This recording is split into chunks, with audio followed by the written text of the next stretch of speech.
Bonjour à tous, merci de nous rejoindre. Voici les principaux titres de votre édition du 12h. Le Conseil des ministres a tenu hier par visioconférence sa réunion périodique présidée par Abdelmadjid Tebboune, président de la République, chef suprême des forces armées, ministre de la Défense nationale. Plusieurs dossiers ont été à l'ordre du jour, les détails dans notre édition.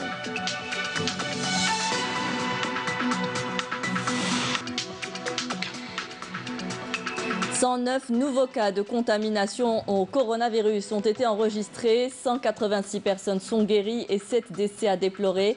C'est le dernier bilan de la Covid-19. On écoutera le porte-parole du comité scientifique de suivi de l'évolution de la pandémie du coronavirus, Dr Jamel Fourar. Reprise progressive des activités économiques avec le début de la deuxième phase de déconfinement. Commerce et transport s'adaptent aux mesures conditionnant cette reprise.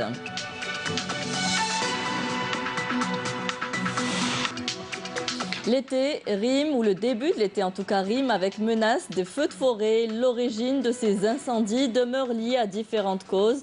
Dans les Bas-Bords, un bûcheron relate le cas de ces massifs boisés du nord du pays. Un reportage à la fin de notre édition. Bonjour à tous et bienvenue. Le Conseil des ministres a tenu hier par visioconférence sa réunion périodique présidée par Abdelmadjid Tebboune, président de la République, chef suprême des forces armées, ministre de la Défense nationale. À l'ordre du jour de cette réunion figurent plusieurs questions relatives aux finances, la pêche et les produits halieutiques, de l'agriculture et du développement rural, de l'industrie et des mines. Le volet économique de ce Conseil des ministres avec Karim Haïfa. La réunion était axée sur plusieurs secteurs avec des exposés successifs débattus et approuvés, dont le premier était celui du ministre de la Pêche et des Productions halieutiques qui a présenté le plan d'action de son secteur et les perspectives de son développement pour la période 2020-2024. Ce programme permettra de porter le niveau des productions halieutiques à 166 000 tonnes, de créer 30 000 emplois et de lancer un vaste programme de développement de l'aquaculture marine et continentale. Il s'agit également de renforcer la formation qualifiante, la mise en place d'écosystèmes entrepreneuriaux permettant un accompagnement total pour la création de micro-entreprises et de PME et la prise en charge sociale des marins. De son côté, le ministre des Finances a présenté un exposé sur la maîtrise des importations de services et le traitement de la problématique des ports secs en proposant une révision globale du système en vigueur. Intervenant à cet égard, le président de la République a ordonné de développer la flotte maritime algérienne pour être en mesure, d'ici la fin de l'année en cours, de prendre en charge totalement le transport des marchandises. Évoquant la question des ports secs, le chef de l'État a ordonné au gouvernement de procéder à la fermeture immédiate des ports secs non autorisés. Elle a chargé de réorganiser ce secteur en l'annexant aux ports nationaux en vue de garantir la sécurité et la souveraineté nationale et de mettre un terme au gaspillage de la devise. Par la suite, le ministre de l'Industrie et des Mines a présenté un exposé sur l'importation des intrants et des équipements industriels. Les importations du pays en produits industrialisés destinés à l'investissement et à la consommation ont atteint, selon l'exposé, 12 milliards de dollars, avec une exonération injustifiée de taxes douanières, d'où l'impératif de réformes structurelles urgentes, avec l'annulation de l'exonération de certaines taxes pour corriger les dysfonctionnements et réaliser ainsi une économie de 4 milliards de dollars de montants transférés, en plus de 250 milliards de dinars au titre des droits du Trésor public. Le ministère de tutelle qui a par ailleurs décidé d'accélérer la relance de l'activité minière et de dégager des espaces prêts pour l'exploitation et l'exploration à travers notamment des projets conjoints avec des financements étrangers, des mesures qui permettront de réduire la facture d'importation à hauteur de 6 milliards de dollars. Le ministre de l'Agriculture et du Développement rural a quant à lui présenté un exposé relatif à l'organisation juridique de l'Office de développement de l'agriculture industrielle en terre saharienne. L'office, dont le siège sera établi au sud du pays, accompagnera les investisseurs et porteurs de projets structurants et intégrés. Il se chargera également d'accompagner les porteurs de grands projets d'investissement agricole qui permettent de développer les cultures industrielles stratégiques destinées à remplacer les matières premières importées massivement par les opérateurs économiques.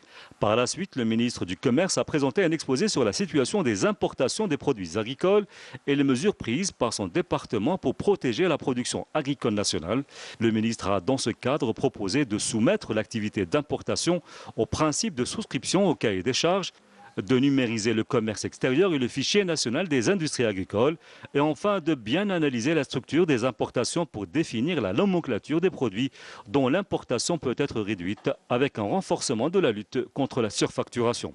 Intervenant au terme de cet exposé, le chef de l'État a ordonné l'interdiction totale de l'importation des produits agricoles pendant la saison de cueillette et a insisté sur davantage de réduction de la facture d'importation en ordonnant par ailleurs un recensement exhaustif des cheptels en recourant à l'imagerie aérienne afin de créer une base de données qui permettra de maîtriser les cheptels et d'assurer ainsi l'approvisionnement du marché en quantité indispensable de viande. Lors de ce Conseil des ministres, le ministre de la Santé, de la Population et de la Réforme hospitalière, Abdelrahmane Ben Bouzid, a présenté un exposé sur l'évolution de la situation sanitaire nationale liée à la Covid-19, ainsi que sur les dispositions prises afin de la juguler. Abdelrahmane Ben Bouzid a souligné que grâce à ces dispositions, des indicateurs positifs ont pu être enregistrés. Et afin de faire face aux insuffisances, le président de la République, Abdelmadjid Tebboune, a appelé à mettre tous les moyens nécessaires, notamment un avion spécial au service du ministère de la Santé en vue de son déplacement à tout moment sur les lieux. Emel Bouarba. S'appuyant sur la diminution des cas de coronavirus, de décès et du nombre d'hospitalisations en réanimation ainsi que l'augmentation des cas de guérison estimée à hauteur de 98%, le ministre de la Santé a mis en avant une maîtrise de l'évolution de la pandémie en Algérie. Toutefois, même si la courbe est en train de s'inverser, comme en témoignent les données du comité de suivi de l'évolution du coronavirus, la vigilance reste de mise, a souligné Abdelrahmane Ben Bouzid, mettant en garde contre le relâchement des mesures de prévention. Dans ce cadre, a-t-il dit, le comité scientifique de suivi de l'évolution de la pandémie recommande la poursuite de l'application stricte des gestes barrières afin de contenir les cas isolés. Et afin de faire face aux insuffisances, le président de la République, Abdelmadjid Tebboune, a instruit le ministre de la Santé à durcir le contrôle sanitaire à travers le territoire national et à se déplacer si nécessaire en vue de s'enquérir de la situation sur place. Des mesures de nature à pallier les besoins qui pourraient être provoqués par un manque inadmissible d'un hôpital donné en équipements médicaux disponibles en quantité suffisante au niveau de la pharmacie centrale, des hôpitaux, et ce afin de faire face à toutes les demandes, a précisé le président de la République. Abdelmadjid Tebboune a également ordonné le durcissement du contrôle dans certains hôpitaux qui seraient, selon les médias, en surcharge et où des cas de patients non pris en charge seraient enregistrés. À ce propos, le président de la République a instruit de mettre un avion à la disposition du ministère de la Santé en vue de son déplacement à tout moment sur les lieux afin de s'assurer des informations relayées ici et là. Concernant la situation sanitaire, justement, on revient sur le dernier bilan de la Covid-19. 109 nouveaux cas ont été enregistrés, 186 guéris et malheureusement 7 décès sont à déplorer. C'est ce qu'a annoncé le porte-parole du comité scientifique de suivi de l'évolution de la pandémie du coronavirus, Dr Djamel Fourar, que je vous propose d'écouter. Aujourd'hui, le dimanche 14 juin 2020, nous allons vous présenter un point de situation de la Covid-19 en Algérie depuis le début de l'épidémie à ce jour. Au cours des 24 dernières heures, pour les principaux indicateurs, nous avons enregistré 109 nouveaux cas, 186 cas guéris, 42 patients en soins intensifs et 7 décès. Avec l'enregistrement de 109 nouveaux cas, le total cumulé des cas depuis le début à ce jour est de 10 919, soit une incidence de 24,9 cas pour 100 000 habitants, et sachant que 11 wilayas n'ont pas notifié de cas au cours des 24 dernières heures. Pour ce qui est des décès, nous avons malheureusement enregistré encore 7 nouveaux décès, ce qui porte le total cumulé de décès à 767. Pour ce qui est de la répartition par âge des décès, nous voyons que 75% des patients décédés sont âgés de 60 ans et plus. Pour ce qui est des patients guéris qui ont quitté les établissements hospitaliers, leur chiffre à ce jour est de 7 606. Parmi eux, donc 186 cas sont guéris au cours des 24 dernières heures et ont quitté les établissements hospitaliers. Pour ce qui est des patients qui ont bénéficié du traitement selon le protocole en vigueur, leur nombre est de 22 282. Pour ce qui est des soins en réanimation, nous avons actuellement 42 patients hospitalisés en soins intensifs. Et pour terminer, nous rappelons toujours le respect des mesures barrières, en particulier l'utilisation obligatoire du masque de protection qui va permettre d'arrêter la transmission du virus en Algérie. Je vous remercie de votre attention. Le masque protecteur demeure, comme vient de le rappeler le docteur Fourard, le moyen essentiel de protection. À Bouzrea, à l'ouest d'Alger et Bab el-Oued, près de 10 000 masques de protection ont été distribués par l'association caritative El Baraka en collaboration avec les autorités locales. Une des nombreuses opérations de cette association intervenant dans le cadre de la lutte contre la pandémie. Hinda Chorfi Walid Yousfi. Nous sommes sur les hauteurs d'Alger. La journée vient à peine de commencer. Dernière instruction avant d'entamer l'opération de distribution de masques protecteurs. Initiée par l'association caritative El Baraka sous le slogan « Campagne Shifa », cette action touchera principalement Bouzrea et Bab el-Oued avant d'être étendue sur l'ensemble du territoire national. C'est une opération de distribution de masques protecteurs. Nous l'avons appelée campagne Shifa. Elle intervient dans le cadre de campagnes de prévention que nous avons menées pour lutter contre le coronavirus. Nous l'avons appelée ainsi car nous espérons que cette période de crise s'arrête prochainement. Nous essayons aussi de faire en sorte que le retour de la vie normale soit le plus simple possible. Cette opération a connu la participation de nombreux jeunes étudiants. Cette opération est menée par un groupe de jeunes étudiants dans une ambiance de convivialité. Nous commencerons demain la distribution de masques dans le reste des wilayas et par la même occasion, nous essayons d'inciter les Algériens à s'impliquer davantage dans le travail caritatif. Je les remercie, c'est une belle initiative. 10 000 masques protecteurs ont été distribués par cette association caritative qui continue à entreprendre des opérations de prévention en attendant le retour à la vie normale. La deuxième phase de déconfinement a débuté hier dans le cadre du plan d'action mis en place par le Premier ministère. Certaines activités commerciales ont repris, une initiative très attendue par les commerçants dont l'activité a été gravement impactée par la pandémie. Mounana Welhamadi. Petit à petit, l'activité économique reprend son cours à Alger. Certains commerces sont autorisés à rouvrir dans une nouvelle étape de déconfinement, une reprise cruciale pour les commerçants durement touchés par la pandémie de coronavirus. Nous sommes très contents de reprendre le travail. Cela fait plus de 3 mois que nous sommes à l'arrêt. Cette décision est salutaire car la crise a profondément impacté notre activité. Cette période de confinement a été longue, mais aussi très dure pour nous. Les commerçants sont très ravis de reprendre car un arrêt de 3 mois est très difficile à surmonter. Malgré le relâchement des restrictions, les commerces ont cependant dû mettre en place des mesures strictes pour s'assurer de la sécurité des employés et des clients. 3 personnes dans le magasin, en plus le gel ou le bavette, c'est obligatoire. Ou les enfants à moins de 16 ans ne يدخلوش. Lorsque la cliente arrive au salon, nous mettons à sa disposition un masque de protection et des gants. Nous désinfectons également tout le matériel de coiffure. Autre chose importante, nous accueillons un nombre très limité de clientes afin d'éviter la surcharge au niveau de notre salon.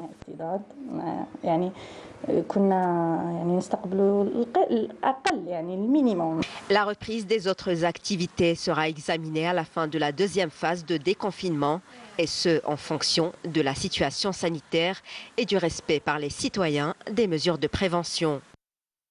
Un commentaire de Mouna Nawal Hamoudi. Les chauffeurs de taxi reprennent aussi leur activité en ville sous certaines conditions. Les règles sanitaires sont draconiennes. Obligation d'isoler le chauffeur avec une plaque en plexiglas, désinfection systématique après chaque course, mais surtout l'obligation de transporter un seul client à la fois. Amel Messaïd.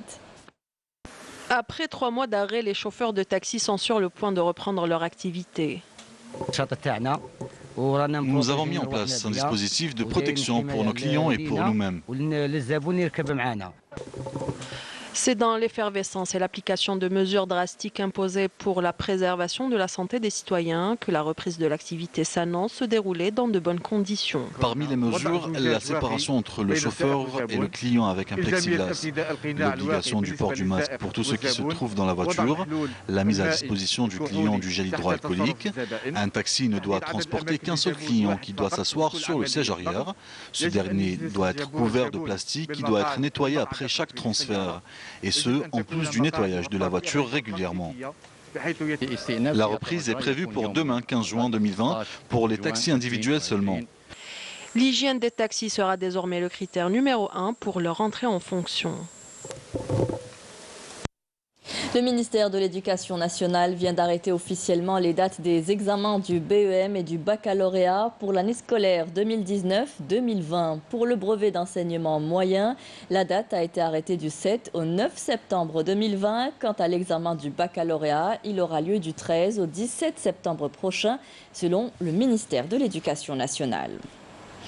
232 personnes rapatriées du Maroc sont sorties du confinement obligatoire auquel elles ont été soumises au niveau du centre de confinement à Tlemcen. Aucun cas de contamination n'a été signalé parmi ces voyageurs. Sarah Derbel. La joie est à son comble pour ces 232 ressortissants algériens venus du Maroc. Après avoir passé 14 jours au sein de cet hôtel, ce groupe est enfin prêt pour regagner son domicile.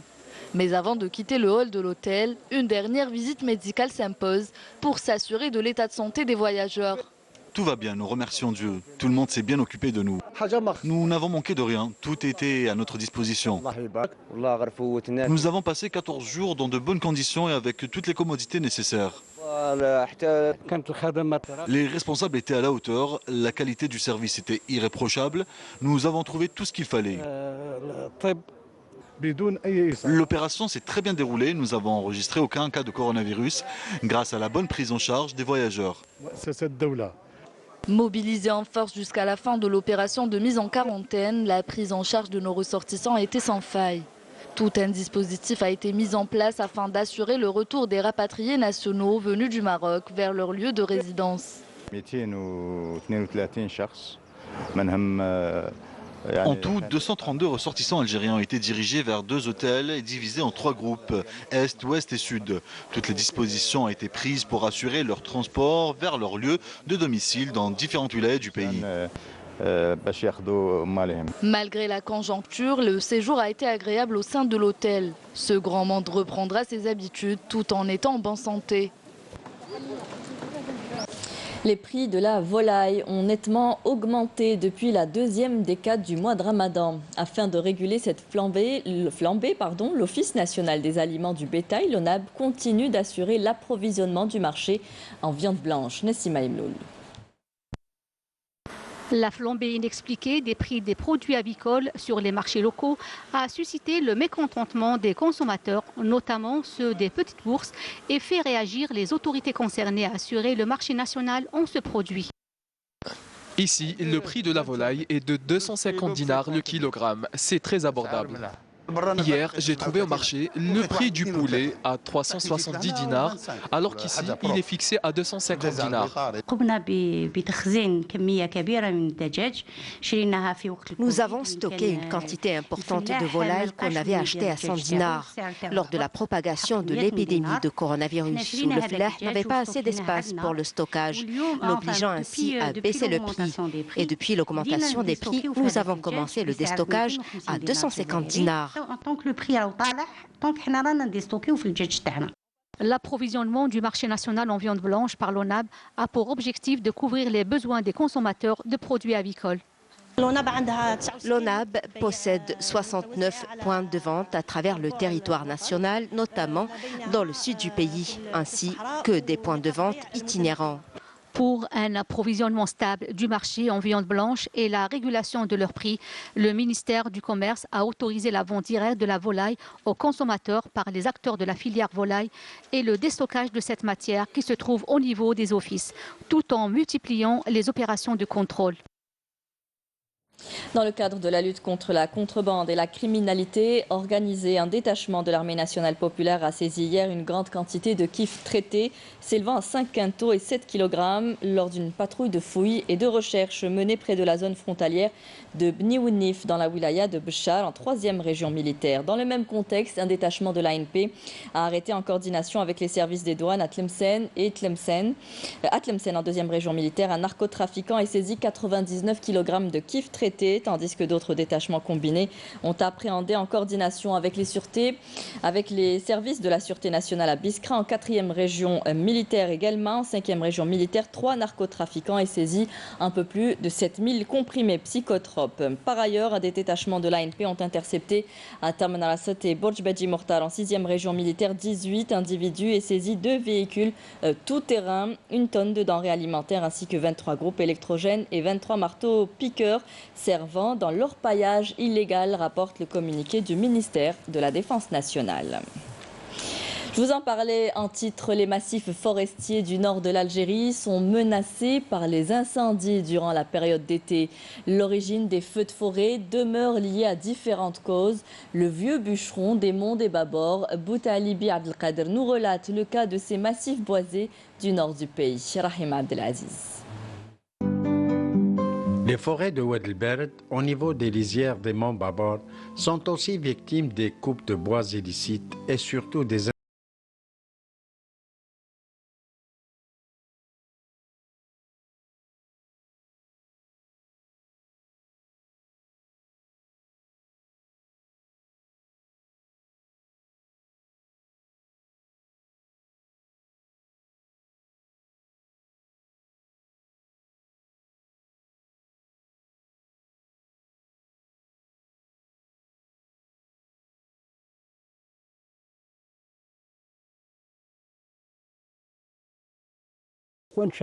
Des feux sont dus au jet de mégots et provoquent des incendies.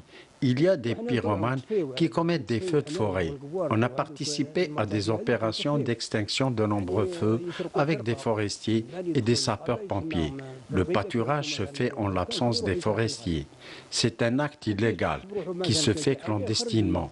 Le cheptel ovin n'est pas aussi nuisible à la végétation. Le caprin détruit les jeunes pousses.